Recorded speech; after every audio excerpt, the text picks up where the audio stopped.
KC canal ఆయకట్టు పరిధిలో సాగు చేసిన పంటలు ఎండిపోకూడదని రాష్ట్ర ప్రభుత్వం ఇచ్చిన ఆదేశాలను జలవనరుల శాఖ ఇంజనీర్లు పక్కాగా అమలు చేస్తున్నారు. ఇది చూసిన పచ్చపత్రిక ఈనాడు తట్టుకోలేక నీటి దడులపై తప్పుడు కథనాన్ని ప్రచురించింది. వర్షాభావ పరిస్థితులు నెలకొన్న కేసీ రైతులు రికార్డు స్థాయిలో పంటలు పండించడం, కర్షకులు ఆనందంగా ఉండటాన్ని ఓర్వలేని రామోజీ తన అక్కసు వెళ్లగక్కారు. శ్రీశైలం నీళ్లు అమ్ముకుంటున్నారంటూ తప్పుడు కథనాలు రాశాడు. అసలు నిజం ఏంటి? ఇవాల్టి ఫ్యాక్ట్ చెక్లో చూద్దాం. ఈ ఏడాది దేశవ్యాప్తంగా వర్షాభావం నెలకొంది. ఫలితంగా శ్రీశైలం ప్రాజెక్టులో నీటి లభ్యత తక్కువగా ఉంది. దీంతో అప్రమత్తమైన జలవనరుల శాఖ అధికారులు కేసీ కెనాల్ పరిధిలోని ఉమ్మడి కర్నూలు, కడప జిల్లాల్లోని 2.65 లక్షల ఎకరాల ఆయకట్టులో వరికి బదులు ఆరుతడి పంటలు వేసుకోవాలని సూచించారు. అలాగే సాగునీటి సలహా మండలి సమావేశంలోనూ తీర్మానం చేశారు. ఆ మేరకు గ్రామాల్లో విస్తృతంగా అవగాహన కూడా కల్పించారు. దీంతో రైతులు ఆరుతడి పంటలను సాగు చేశారు. ఆ తరువాత సెప్టెంబర్, నవంబర్ నెల చివరి వారాల్లో కొంతమేర వర్షాలు పడ్డాయి. దీంతో నవంబరు నెల 25న మరోసారి సాగునీటి సలహా మండలి సమావేశం నిర్వహించి కేసీ కెనాల్కు డిసెంబర్ 15 వరకు నీటిని ఇవ్వాలని తీర్మానించారు. కలెక్టర్, ప్రజాప్రతినిధులను కలిసిన రైతులు శ్రీశైలంలో లెవెల్ పర్మిట్ చేసేంత వరకు నీటిని ఇవ్వాలని కోరారు. దీంతో నంద్యాల కలెక్టర్ జేసీ ఆదేశాల మేరకు వారాబందీ ప్రకారం నీరు విడుదల చేస్తున్నారు. నీరు వృధా కాకుండా జలవనరుల శాఖ అధికారులు రాత్రి పగలు కెనాల్పై గస్తీ కాసి ప్రతి ఎకరాకు నీరు అందించారు. మంచి దిగుబడులు రావడంతో రైతులు సంబరపడ్డారు. జలవనరుల శాఖ ఇంజనీర్లను సన్మానించారు. రామోజీ పచ్చ పత్రిక బడా వాణిజ్య రైతులతో కుమ్మక్కై రబీలోని మిరప పంటకు నీటిని అమ్ముకుంటున్నారని కథనం వండివార్చింది. కేసీ కెనాల్ పరిధిలో మిరప సాగు చేసిన రైతుల్లో బడా రైతులే లేరు. ఒకరికి మాత్రమే 10 ఎకరాలు ఉంది. మిగిలిన వారందరూ ఎకరన్నర ఉన్న సన్నకారు రైతులే.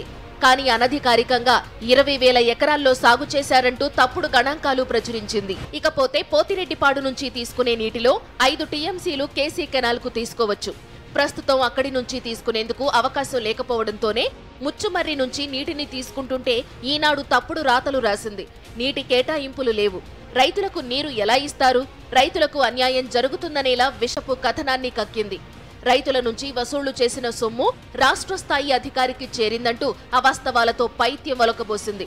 దీనిపై ఇంజనీరింగ్ వర్గాలు సైతం ఆగ్రహం వ్యక్తం చేస్తున్నాయి.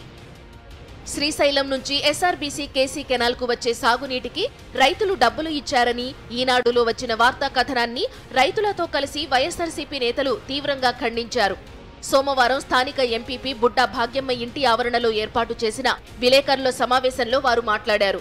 రైతుల అభ్యర్థన మేరకు రాష్ట్ర సాగునీటి జలవనరుల సలహాదారులు గంగుల ప్రభాకర్ రెడ్డి, ఎమ్మెల్యే గంగుల బ్రిజేంద్రారెడ్డి ప్రభుత్వం అధికారులతో మాట్లాడి నీరు విడుదల చేయించారని పేర్కొన్నారు.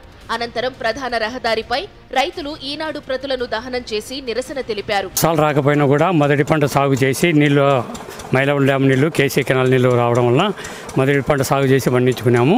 ఇప్పుడు నీళ్లు వస్తున్నాయి కాబట్టి రెండో పంటగా కూడా సాగు చేసినాము. పంటలు బాగా ఇబ్బంది పడకుండా ఇప్పుడు కూడా రెండో తాడి కూడా మేము పోయిన సంవత్సరం కూడా రెండో పంట పెట్టడం లేదు. ఈ సంవత్సరం రెండో పంట వేసాము మేము. నూగు, కొర్ర, మీ ఉలవ ఇట్లాంటివి.